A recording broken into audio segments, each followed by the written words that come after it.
Mempelai pria syok calon istrinya ternyata wanita jadi-jadian, pernikahan batal.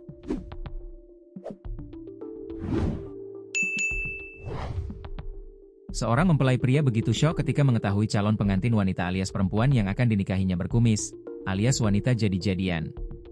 Terbongkar siasat licik pria berkumis itu menyamar sebagai wanita bercadar yang hendak dinikahi seorang pria. Kisah tersebut bahkan sampai viral di media sosial. Sosok hingga modus pelaku pun terbongkar. Dikutip dari tribunnewsbogor.com, mulanya, pernikahan yang digelar di Pinrang, Sulawesi Selatan itu digadang-gadang akan meriah. Sang mempelai pria pun dengan bangga membawa calon istrinya ke keluarga besar. Namun, melihat perawakan dan penampilan mempelai wanita, keluarga besar pengantin pria curiga. Terlebih, mempelai wanita mengaku yatim piatu dan enggan memberikan kartu identitasnya. Pengantin wanita yang mengaku bernama Musdalifah itu juga ogah membuka cadar yang ia kenakan. Hal itu lantas semakin membuat keluarga besar pengantin pria heran.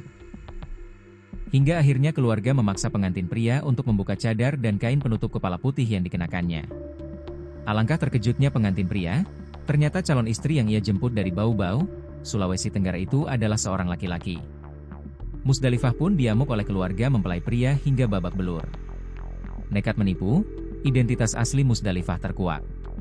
Ternyata nama asli Musdalifah adalah Sutatri, usianya baru 25 tahun. Sutatri pun segera dibawa ke kantor polisi Polres Pinrang lalu menjalani pemeriksaan. Terkait dengan kronologi perkenalan korban dengan wanita jadi-jadian itu, Kasat Reskrim Polres Pinrang AKP Ananda Gunawan mengurai cerita. Kepada penyidik, korban mengungkap awal mula ia kenal dengan pelaku. Mulanya korban kenalan dengan Sutatri di TikTok. Dari sanalah komunikasi antara korban dengan pelaku berlanjut. Berawal dari korban dan pelaku berkenalan lewat akun TikTok. Dari akun TikTok ini mereka berkelanjutan ke WhatsApp.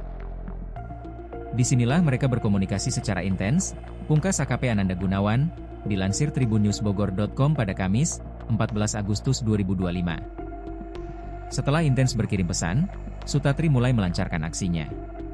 Yakni pelaku rutin minta dikirimi uang oleh korban. Sudah dekat, pelaku mulai meminta transfer uang ke korban dengan alasan untuk kebutuhan sehari-hari. Dengan dekatnya itu, pelaku juga mulai suka terhadap korban, kata AKP Ananda Gunawan. Selama menjalin hubungan via ponsel, korban dan pelaku rutin video call. Namun setiap video call, pelaku selalu mengenakan cadar. Alhasil korban tidak tahu kalau yang ia ajak ngobrol adalah pria berkumis. Pelaku sering berkomunikasi dengan korban di video call. Di video call itu pelaku menggunakan cadar.